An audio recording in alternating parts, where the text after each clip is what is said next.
Os trabalhadores informais vivem em incerteza por conta da pandemia. A ajuda financeira da União nesse período será fundamental.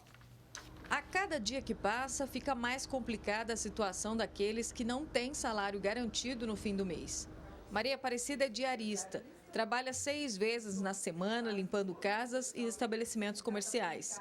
Mas diante da chegada do novo coronavírus, recebeu a notícia de que não terá mais serviço até que o medo e os riscos da doença diminuam. Já está ficando em desespero, né? Porque a gente não sabe o que vai fazer.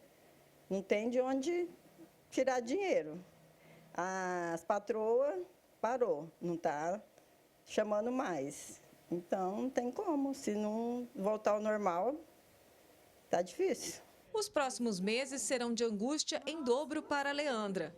Ela é atendente de um salão de beleza, mas não tem carteira assinada. O local está fechado desde o decreto da quarentena. O que mais preocupa é conseguir pagar as mensalidades da faculdade de arquitetura que ela começou a cursar nesse ano. A parcela da faculdade não deixou de vir, porque a faculdade está fazendo o trabalho dela, a gente está tendo aula online. Mas assim, acabamos que eu não tenho para onde correr, eu não tenho como solucionar esse problema, pelo menos por enquanto. Mesmo que a pessoa, que a gente tenha um dinheiro extra, o limite das contas, às vezes, é ultrapassado. E mesmo que seja só de um mês, vai acontecer outros meses. Porque para se reerguer não vai ser do dia para a noite. É igual, o nosso prefeito ele ainda estabeleceu para a gente voltar ainda uma data muito prolongada durante esse mês. Então, acredito que vai ser complicado. Trabalhadores autônomos no Brasil são mais de 38 milhões. Eles representam 40% do mercado e são os mais vulneráveis aos efeitos negativos da crise econômica. Celso é um deles. Trabalha sem registro e sem chefes há quase 40 anos, dependendo de sua própria rotina para conseguir se manter. Mas está preocupado com a situação, já que as vendas na própria banca de frutas caíram drasticamente. Eu vou sempre no Ceasa e vou comprando conforme vai vendendo, para não perder. Aí se vender um pouquinho, compro um pouquinho. Se vender bastante, compro mais. É assim. Os R$ 600 anunciados pelo governo federal e já aprovados pelo Congresso representariam um alívio na conta de muita gente.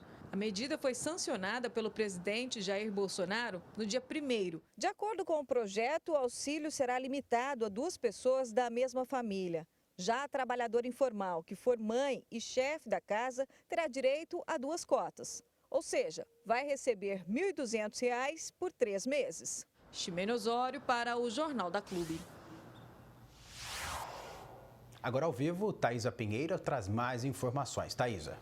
Oi, Rafael, nós vamos continuar falando sobre esse assunto, agora aqui com Gabriel Lochaguin, que é professor de Finanças Públicas. Bom, o governo já lançou aí o aplicativo e o site para solicitar esse auxílio emergencial de R$ 600. Mas, professor Gabriel, quem realmente tem direito aí a esse benefício? Boa tarde. Boa tarde. O auxílio emergencial se destina a algumas categorias. Então, trabalhadores informais, aqueles que não têm carteira assinada, trabalhadores autônomos, o microempreendedor individual, o MEI, os desempregados, os contribuintes individuais da Previdência, todos eles têm direito às parcelas do auxílio emergencial. E, por enquanto, nós estamos aí na fase de cadastramento, mas é importante ficar atento também aos requisitos mínimos, né? Então, quais são eles? É necessário, primeiro, que o beneficiário tenha mais de 18 anos e alguns outros requisitos adicionais. Então, existe uma renda familiar máxima para a obtenção do benefício, que gira em torno de R$ 3.000. É também necessário que no ano de 2018 as famílias ou o grupo beneficiário não tenha tido uma renda declarada maior que R$ 28.000 em torno disso. Existem alguns requisitos que é bom que a pessoa fique atenta e também que não exista uma renda por pessoa na família maior do que meio salário mínimo. Tudo isso são informações que o próprio cadastro único do governo já contém. Se a pessoa faz o cadastro único agora, esses dados, essas informações são autodeclaradas. É a própria pessoa que declara no aplicativo que ela preenche essas condições para receber o auxílio. E a gente sabe também que o benefício deve ser pago pelos próximos 3 meses, mas há aí alguma chance de ser prorrogado? Esse benefício, ele deve acompanhar o período de isolamento ou de distanciamento social. E como existe a expectativa de que toda essa crise de salubridade pública dure pelos próximos 3 meses, ele foi previsto para acompanhá-la. Então, ele, a princípio, se mantém pelos próximos 3 meses.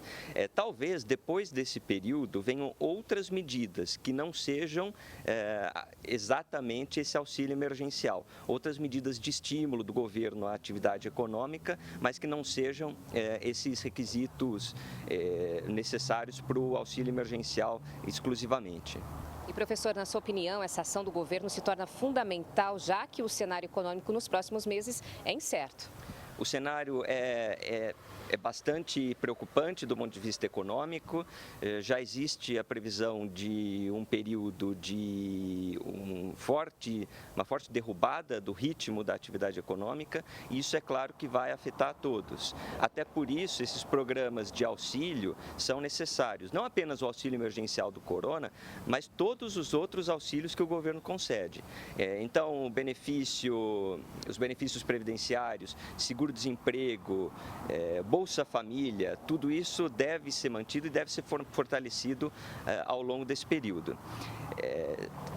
Novamente, é preciso conciliar essa preocupação sanitária, preocupação de saúde, com a preocupação de diminuir o máximo possível os efeitos econômicos que esse momento pode ter e vai ter na vida de muitos trabalhadores. Basta mencionar que esse auxílio emergencial vai atingir, a princípio, 50 milhões de pessoas. Isso é 1/4 da população brasileira. 1/4 da população brasileira deve se enquadrar nos requisitos do auxílio emergencial, aqueles que eu mencionei, e que não estão recebendo também outros benefícios porque eles não são cumulativos. O auxílio emergencial não é cumulativo com outros benefícios assistenciais, previdenciários, seguro-desemprego, etc.